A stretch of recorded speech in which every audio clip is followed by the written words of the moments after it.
मित्रांनो, जय जिजाऊ, जय शिवराय, जय संविधान।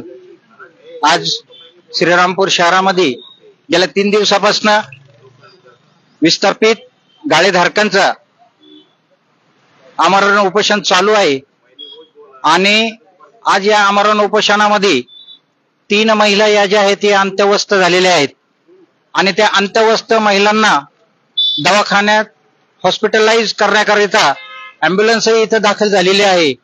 तर आज या ठिकाणी या विस्थापित गाळेधारकांच्या वतीनं श्रीरामपूर बंदची हाक देण्यात आलेली होती आणि श्रीरामपूर बंद पूर्णपणे यशस्वी झालेला आहे। हे उपोषणकर्त्यांचं सार्थक एक प्रयत्न होता आणि श्रीरामपूरकरांनी तो प्रयत्न अत्यंत कसोशीने आज इथं ते पार पाडलेला आहे। आपण बघू शकता त्या माझ्या पाठीमागं ज्या महिला आहेत, या महिला 3 ज्या महिला आहेत या अंत्यवस्थ झालेल्या आहेत आणि 3 महिलांबरोबर आपण 2 मिनिटं यांच्याशी बोलूया आणि त्यानंतर त्यांना हॉस्पिटलाइज करण्याकरता महाराष्ट्र शासनाची रुग्णवाहिका इथं दाखल झालेली आहे। तर मला असं वाटतं, काय तब्येत काय म्हणते तुमची? अशक्तपणा वाटतोय? बर, चक्कर वगैरे येते का? तब्येत काय म्हणते तुमची? तब्येत काय म्हणते? आमच्या पोटात 3 दिवसापासून अन्नाचा आणि पाण्याचा एक थेंब नाहीये, तरी या प्रशासनाला जाग येत नाही। आता आम्ही मरणाच्या दारावर उभं राहिले तरी त्यांना जाग येत नाही। आता सकाळपासून इतके चक्कर आणि येत आहे, असं वाटतं त्यात सलेन सुद्धा घ्यावं नाही का, आमची जीवन प्रक्रिया इथंच संपून टाकावी। मित्रांनो, तुम्ही या महिलांची प्रकृती किती गंभीर झालेली आहे आता आपण बघितलेलं आहे। त्याचप्रमाणे वयाच्या 65 ते 68 असणाऱ्या आमच्या माऊली या बघा, यांची परिस्थिती आज काय झालेली आहे।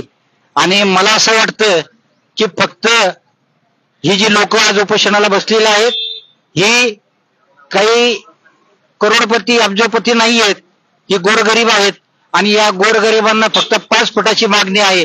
या 5 फुटाच्या मागणीकरता आज गेल्या 3 दिवसापासून आजचं जे वातावरण आहे हे वातावरण 32 ते 34 डिग्री सेल्सिअस आहे आणि 32 ते 34 डिग्री सेल्सिअस ज्यावेळेस तापमान असतं त्यावेळेस शरीराला पाण्याची किती गरज असते हे तुम्हाला सांगण्याची गरज नाहीये।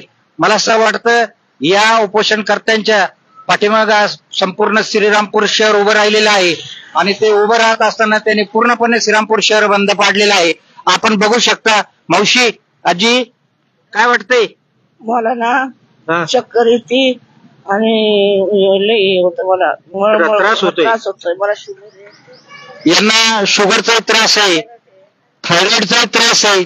शुगर, थायरॉइड वयाची मर्यादा पार पाडलेली आहे आणि तरीही उपोषणाला बसलेले आहेत।